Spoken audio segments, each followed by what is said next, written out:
Hello friends, നമസ്കാരം. നമുക്കിന്ന് ഒരു അശോക് ലൈലാൻഡ് ദോസ്തിൻ്റെ AC ഗ്യാസ് ലീക്ക് ആയത് എങ്ങനെയാണെന്നുള്ളത് നോക്കാം.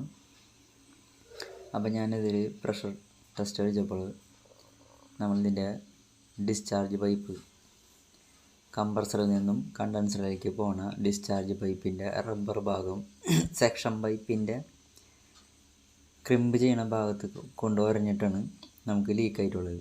കണ്ട, ഇതാണ് നമ്മളെ ഡിസ്ചാർജ് പൈപ്പ്. അപ്പോൾ അതിൻ്റെ ഈ ഭാഗത്തായിട്ടാണ് നമ്മളുടെ സെക്ഷൻ പൈപ്പ് കാണുക.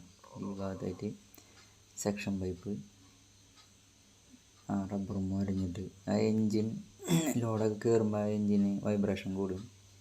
അപ്പോൾ കണ്ടത് ഈ ഭാഗത്തുണ്ട് വരഞ്ഞ് പൊട്ടിയിരുന്നു.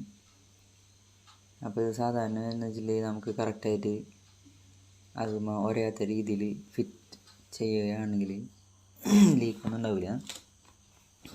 ഇതിപ്പോൾ നമ്മൾ ഈ പൈപ്പ് മൊത്തത്തിൽ മാറ്റിയാണ് നമ്മൾ ഈ കണ്ടൻസർ എന്നുള്ള 10-ൻ്റെ ബോൾട്ട് അടിച്ച് കഴിഞ്ഞാൽ അത് എന്നുള്ള പിടുത്തം പിടിക്കുക. കംപ്രസർ എന്നുള്ള ബോൾട്ടിൻ്റെ 10-ൻ്റെ ബോൾട്ട് പിടിച്ചാൽ നമുക്ക് ഒന്നുള്ള പിടുത്തം പിടിക്കുക. കണ്ടിപ്പോൾ നമ്മൾ പൈപ്പ് പുറത്തേക്ക് അഴിച്ചെടുത്തിരിക്കുകയാണ്. കണ്ടത് ഈ ഭാഗത്തായിട്ടാണ് നമുക്ക് ലീക്ക് വന്നിട്ടുള്ളത്.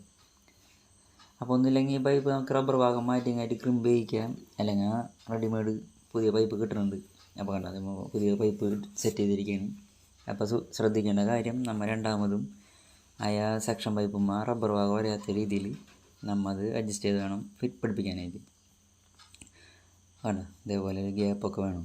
കാരണം എൻജിൻ വൈബ്രേഷൻ ചെയ്യുമ്പോൾ സെക്ഷൻ പൈപ്പും ഡിസ്ചാർജ് പൈപ്പും തമ്മിൽ വരയാൻ പാടില്ല.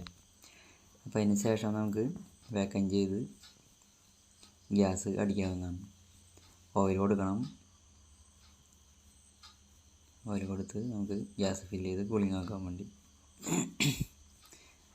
ഇതിൻ്റെ എല്ലാ ഭാഗവും ഈ വണ്ടിയുടെ അടിയിൽ ഭാഗത്ത് അണ്ടർ ഭാഗത്തോടെയാണ് വരുന്നത്. Thank you friends.